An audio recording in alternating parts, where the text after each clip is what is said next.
Երկրորդ ծրագիրը, այսպես ասած, ջրասպորտի հետ կապ ունեցող ծրագիր է, Տիկին Հայկազյան, որը քննարկել ենք երիտասարդական խորհրդում, չգիտեմ նախորդ հանդիպմանը ես այս մասին բարձրաձայնել եմ թե ոչ, բայց որոշակի հետաքրքիր լուծումներ կան, գետում հենց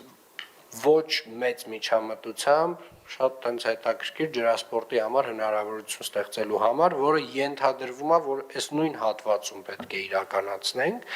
Երրորդ խոշոր ծրագիրը, որը առաջարկվել է մասնավոր գործընկերների կողմից, արդեն իսկ քննարկվել են կառավարության հետ եւ կարելի է ասել նախնական ընդհանուր համաձայնություն ունենք դրա հետ կապված։ Սա ենթադրում է արդեն որոշակի ավելի մեծ ծավալի աշխատանքներ, որոնք որ կլինեն հետիոտնային քայլուղիներ կիրճով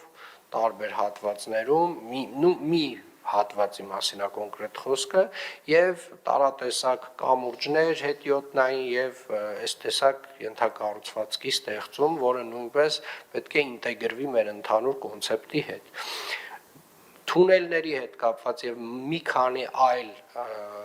ծրագրերի, որոնք որ ունենք հնարավորություն շուտ իրականացնելու, խնդրենք մեր գործընկերներին մաքսիմալ արագ, այսպես ասած, դրանց նախագծանախահաշվային փաստաթղթերը պատրաստ են,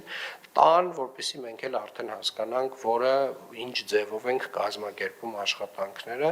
եւ սա ընդհանուր կիրճի կոնցեպտով պետք է արձանագրենք, որ ինչ որ այս կոնկրետ կոնցեպտով ենք առաջնորդվում, սա դառնում է քաղաքի ծրագիրը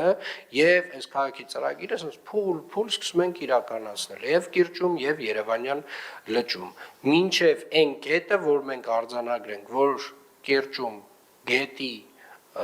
ջրի որակը խնդիր չունի, լճում ջրի որակը խնդիր չունի եւ նույնիսկ այդտեղ հնարավոր է որ մարդիկ մտնեն եւ լողան։ Շնորհակալ եմ, հաջորդ։ Իրավաբանական վարչությանը